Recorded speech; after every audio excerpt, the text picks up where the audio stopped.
You know I like Barkley. Barkley's been on the show. I text with him occasionally. But all of this old man in our 60s, Barkley and I are the same age, wanting to punch somebody. Jim Boeheim came on our show, and he was going to punch Jay Will. Now Barkley comes out, and Barkley says, hey, if I see anybody wearing, black people, wearing a Trump mugshot, I'm going to punch him. Really? Man, there have been a lot of big old brothers saying, yeah, Charles, you going to punch this military vet? Yeah, Charles, you going to come at me? All right. Take a swing, big boy. See, you got to understand something. In the world of sports, guys think they're tough, like Barkley, or like me, or like Boeheim. In the real world, you better be very careful who you mess with. Now, Barkley's not punching anybody, but this is a side note. You better be very careful who you mess with. I learned this the hard way. Friend of mine in college was picking up, he got in a problem, a hassle at a bar over his jacket. He left, went danced, came back, jacket gone, saw a guy, thought he stole it. I can't remember because it's been a long time whether he stole it or not. I don't know. Fight ensued. This guy was a football player. My friend got punched right in the nose. Nose went back into his brain, dead before he hit the floor. Turned out the guy that he punched was pretty adept with his fists. Was like I don't know if they had MMA back then, but he was a fighter guy. And it took boom. So I always thought to myself, we ain't doing that. Let me give you a picture. Let me give you a picture to that vein. See this guy? Read this caption. Anyone seen Charles Barkley? I heard he's looking for me. I grew up in the you hit me, I'm going to hit you back era. There's been a lot of this. A lot on my Twitter handle.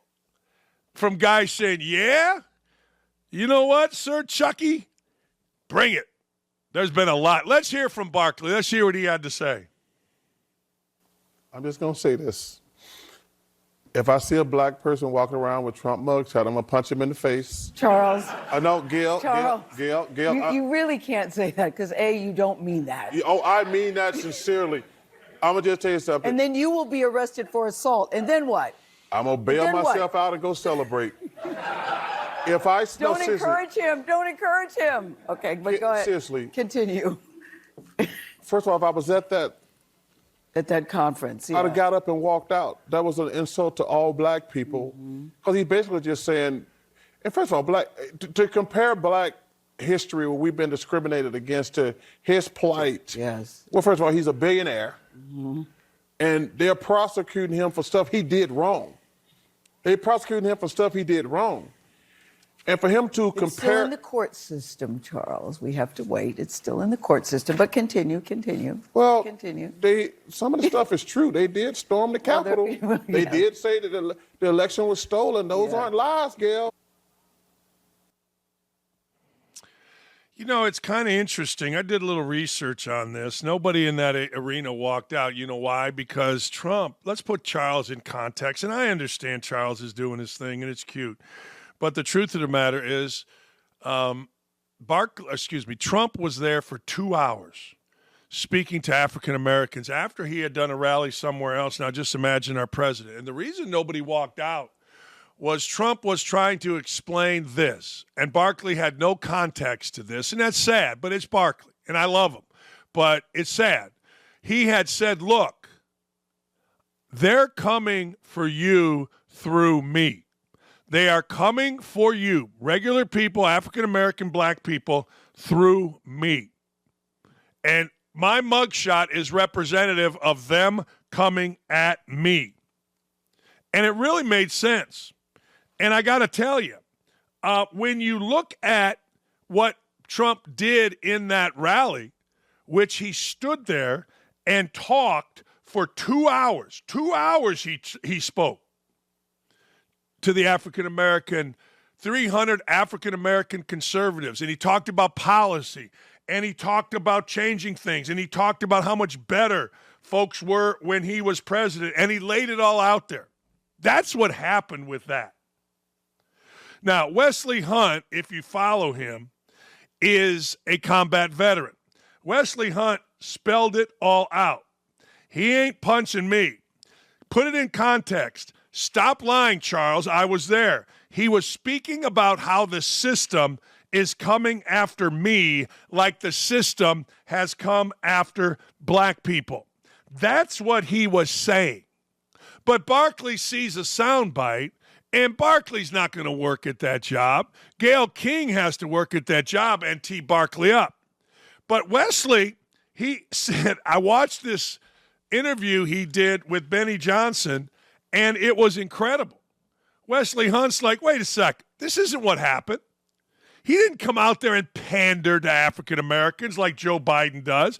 You know, I don't see Barkley calling out Biden's lies. I was raised in the African American church. I was the only white guy. If you don't vote for me, you ain't black. I don't see that. That's not even, there is no context to those. That's a man pandering to the black community. I don't see Barkley saying anything about that at all. I see him misrepresenting, at least according to a congressman, a Army veteran, a West Point graduate named Wesley Hunt, who said, Barkley, you ain't punching this military vet, brah. See, this is what we get into. And I'm disappointed in Barkley because Barkley famously said, you know, African Americans keep voting Democrat and African Americans keep being poor. Barkley knows better, and I'll bet you money Barkley's going to vote for Trump. But that whole thing about punching, at 61 years old, I'm hearkening today to what my wife, the lovely Lee Ross Dakich, always said about me. Dan, I'm sure there was a day when you were tough, but it ain't this day. So shut up. And I looked at her, and I said, you know what? You're probably right. You're probably right. You know, Wesley Hunt actually said this. He spoke to the nation today. He was strong. He was focused. He's ready. Joe Biden was on primary ballots tonight. He said nothing. The contrast speaks volumes. The stakes couldn't be higher for America. This, Trump, is what a commander-in-chief looks like. It's just tired. It is. Now, Jim Boeheim's 75 years old, and he talked about punching. That's funny. Barkley has punched somebody in the past. But, Charles, I'm sure, and I know there was, a day when you were tough, but this ain't that day. And learn a little context. And Gayle King, you're supposed to be better than that. You're supposed to be a journalist. You're not supposed to be a giggly little girl talking to the basketball player from 1988. You're supposed to be like, hold on, Charles, here's what actually happened. What do you think now? But that's not what we do. That's never what we do, except for on OutKick. And I saw this from Clay. January, every single media streaming, whatever you want to call this outlet, lost viewership, went dead. We gained 22%. Why? Because we're going to tell you like it is. Nah, it's amazing. Barkley, I hearkened to Lee's words. I'm sure you're tough. I'm sure you were tough. I saw it for myself, but you ain't tough today.